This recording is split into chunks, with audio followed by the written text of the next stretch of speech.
Warning: the following content some viewers may find disturbing, gross, and stomach-turning.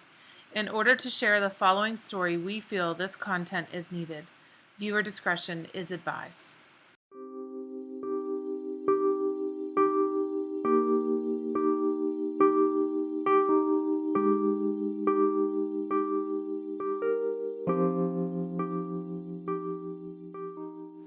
So after we met Dan Herring, the dermatologist, one thing that I remember he said whenever he looked at the sores on my right flank, he said, just because you hear hoof prints behind you doesn't necessarily mean that it's a horse.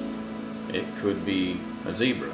It could be some other kind of animal with hooves.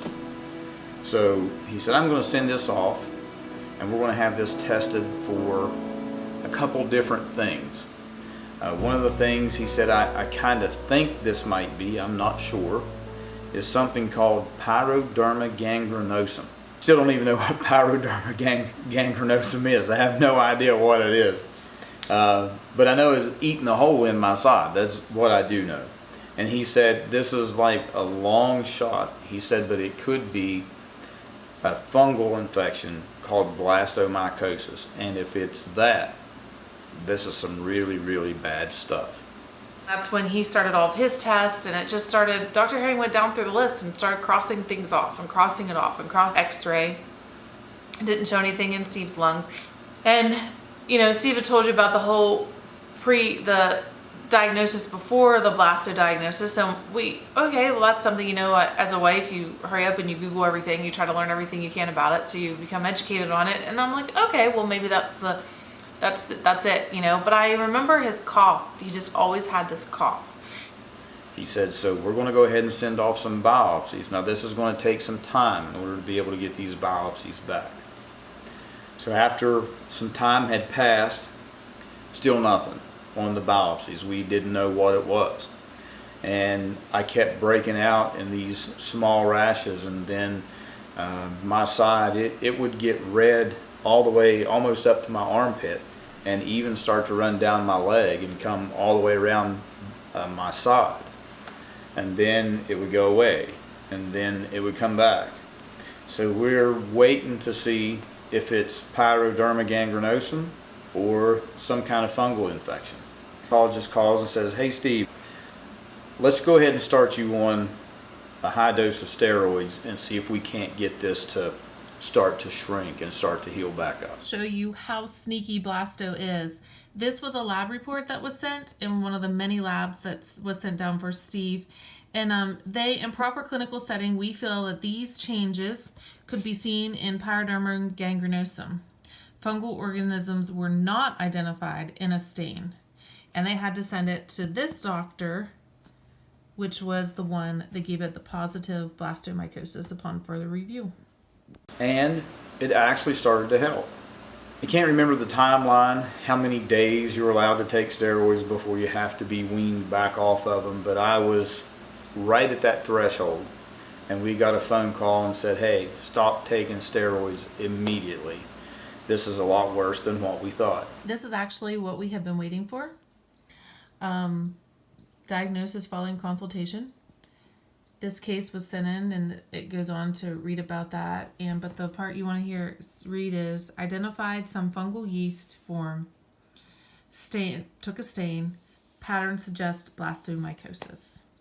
So this was discussed with Dr. Herring on 5/26, and that's about the time Steve got the call and told him, "Hey, this is what's going on."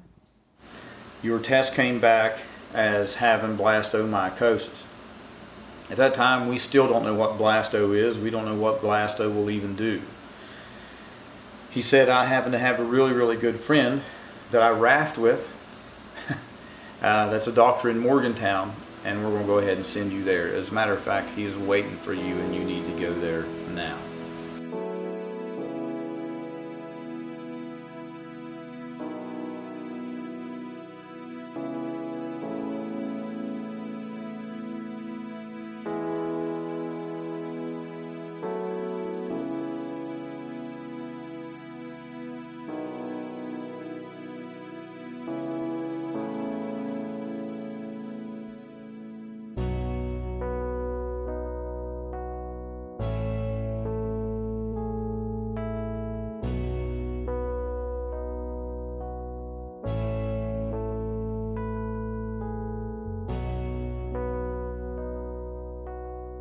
think it was June 18th, around there, that we made our first trip over to Dr. Gilfus. And I remember sitting there talking to Dr. Gilfus, and he was very confident that he was going to be able to help us and treat Steve. But then I said, you know, Dr. Gilfus, how many of these cases have you treated? And he said Steve would make number 4. And I thought, whoa, number 4? They've only treated 4 cases? Okay. You know, and I said, well, how many of those were able to beat it? And he said he had 1 fatality. So that's when I think I started realizing the significance that blastomycosis holds, you know, that how it can take people's lives. We are raised in a society now where you just go to the doctor and you get some medicine, and the medicine will make it better. That's just the world we live in. This is my first experience where that scenario did not work like it should.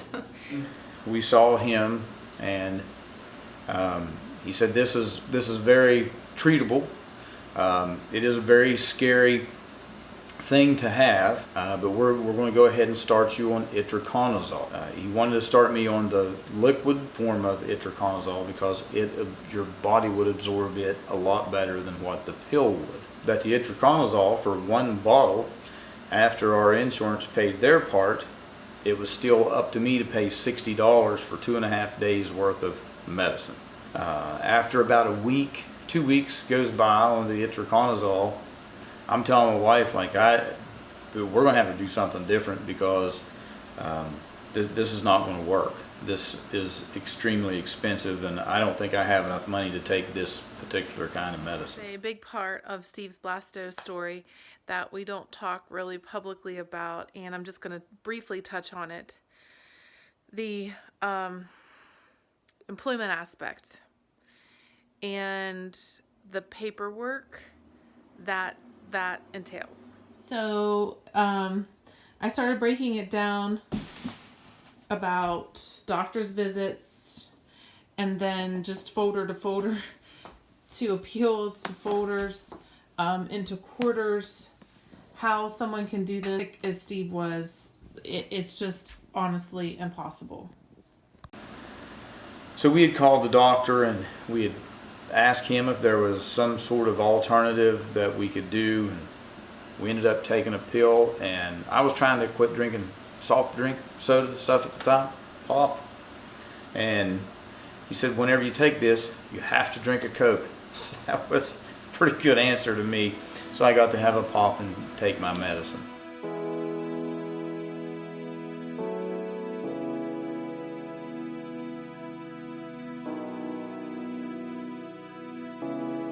Other people can get this. Dogs can get this also. It's actually more common in dogs because they have their nose to the ground and they're sniffing a lot. I have a little music studio out back. It's not very far. It's a level walk. It may be 150 feet from where you leave our garage to my studio. I noticed that I had to stop 2 times to get to that studio. At that point in time in my life, I was wore out. I was dead to the world. I slept all the time. I just didn't feel good. It was becoming a lot harder for me to breathe.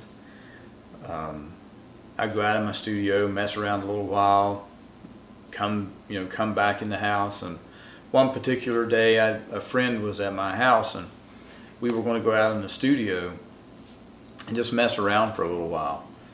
And I noticed whenever I went to the studio this particular day, it felt like you parked a truck on my chest. Very, very hard to breathe. And I told them, I'm like, guys, I think I'm going to have to go to the hospital. Like, there's something going on. And I got a hold of Katie, and I told her, I said, can you just like check my pulse or something? Because I don't think my heart's beating very much. Come to find out, my heart was only beating anywhere from 35 to 40 some beats a minute. And that is up walking around in the day. And she called Dr. Gilfus at WVU, and he said, hey, get here immediately, ASAP.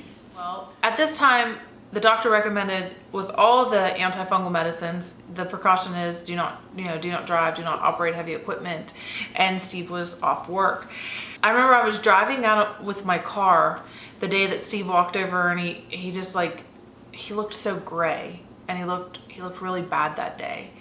And he was walking back out from his studio, and he said, I think you need to call the doctor because I just don't feel good. And I remember he just looked like every step he took effort for him to walk. And that's when I took his pulse, and I'm like, my gosh, your heart's like not beating like it should.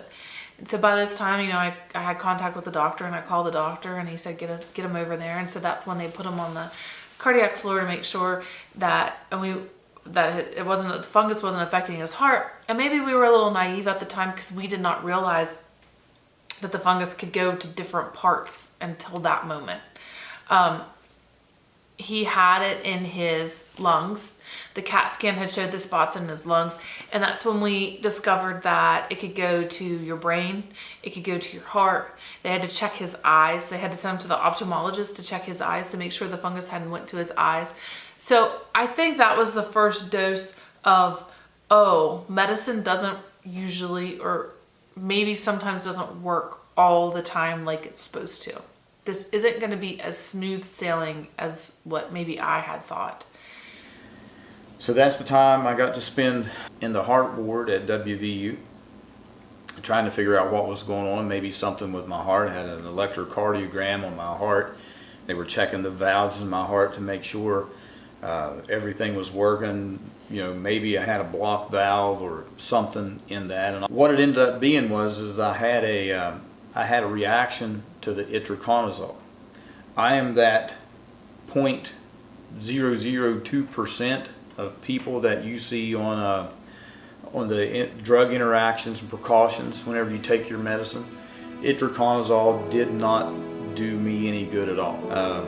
It was killing the fungus, yes, but it was also killing me along with it.